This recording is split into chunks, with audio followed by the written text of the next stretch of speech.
Greetings fellow Decepticons, SoundBlaster1987 here with another monthly vlog. This time, for October 2023, I will be discussing the origins and history of the Star Wars cyborg villain, General Grievous. For those who don't know, General Grievous is the tall, skeletal cyborg who has split his arms in half and wielded up to 4 lightsabers at once, who has got digitigrade legs and a bad cough and a slightly Russian-sounding accent.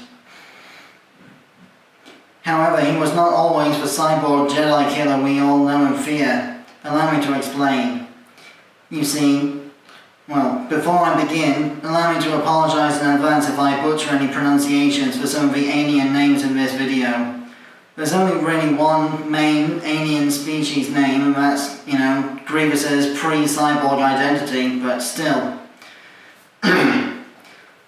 So, before he became a cyborg in service of the Separatists, General Grievous was better known as Kaimane Jai Shilal from the planet Kali.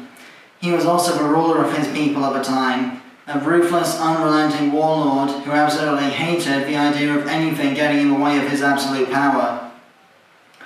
It's no surprise then that he would team up with the villainous Count Dooku and his Confederacy of Independent Systems, or the Separatist Alliance, in order to prevent the Jedi from making a presence on planet Kali.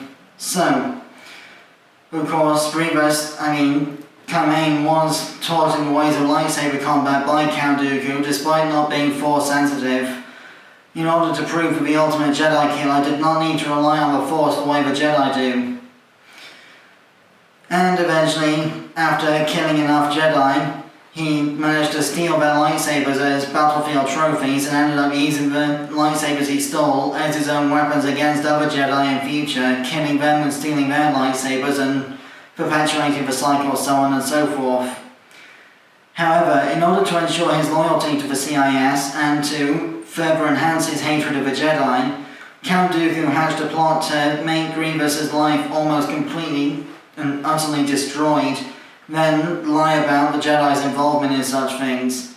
So, San Hill, the representative of the Munilinced intergalactic banking clan, ended up planting a bomb on Kaimane's shuttle, causing it to explode and severely injuring him. Dooku then privately paid for the surgery that resurrected Grievous as the cyborg that we all know now, the 4-armed Russian coughing cyborg that we all know and fear from the Clone Wars and Revenge of the Sith.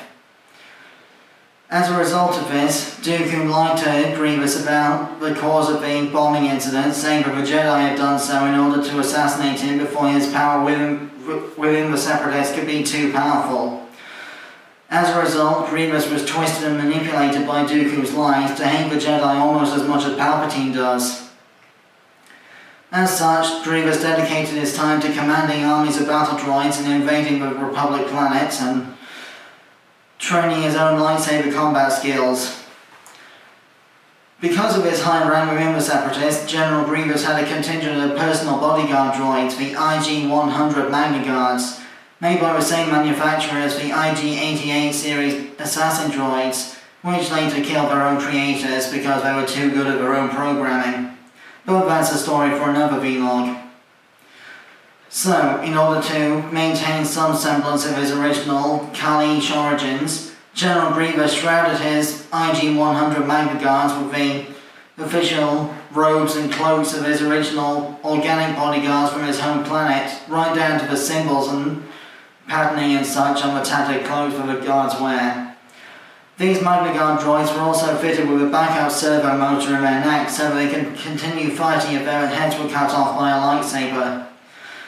And also they were given electro-staff weapons which were made of a lightsaber-resistant alloy, which meant they could block incoming strikes to protect Grievous from incoming Jedi attacks, which proved most useful against Obi-Wan Kenobi and Anakin Skywalker, I can tell you. So, of course, at this point, General Grievous has just been rampaging across the galaxy, firing off battle droid invasion after invasion across Republic planets and even neutral planets, until eventually he clashed with Obi-Wan Kenobi for the last time on the planet Utapau, which is, of course, full of sinkholes, as we all know from watching Revenge of the Sith. Unfortunately, the only surviving parts of Grievous' original organic body were his brain, his eyes, and a small sack of vital organs hidden inside a green force field inside his chestplate armor, which Obi-Wan Kenobi was able to use as his main downfall by getting close enough to Grievous in their final duel to pry apart the chestplate armor with a force, and then firing at the exposed sack of guts with Grievous' own battle droid gun, setting him on fire and killing him off altogether. Obi-Wan then stole Grievous' personal Double 22 class starfighter, the Soulless One, and met up with Master Yoda and Bail Organa to evacuate the remaining Jedi. And of course, after that, although General Grievous was no more, the technology that made him a cyborg was later used to reconstruct Anakin Skywalker into Darth Vader, and it was also used as the basis for the Mon Calamari cyborg villain from the Darth Vader Marvel comics that was somewhat based on Grievous' legacy, complete with being four-armed and everything.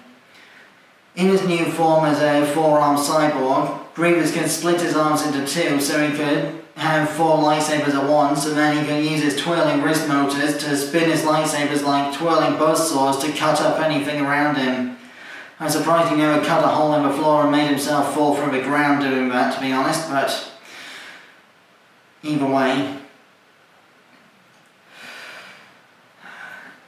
Of course, General Grievous in the Clone Wars series and in Revenge of the Sith was voiced by Matthew Wood, the same voice actor who played most of the battle droids. But in the 2003 Genndy Tartakovsky Clone Wars micro-series, in which Ki-Adi-Mundi was one of the first Jedi he faced on screen, he was voiced by John DiMaggio. That more or less concludes my my vlog about the history and origins of General Grievous, from organic warlord to cyborg Jedi killer to, burning pile of scrap metal on Utapau. So, my next vlog in November will cover the new information revealed in the Hogwarts Legacy video game that changes the path of some of the histories of the characters of the Harry Potter franchise.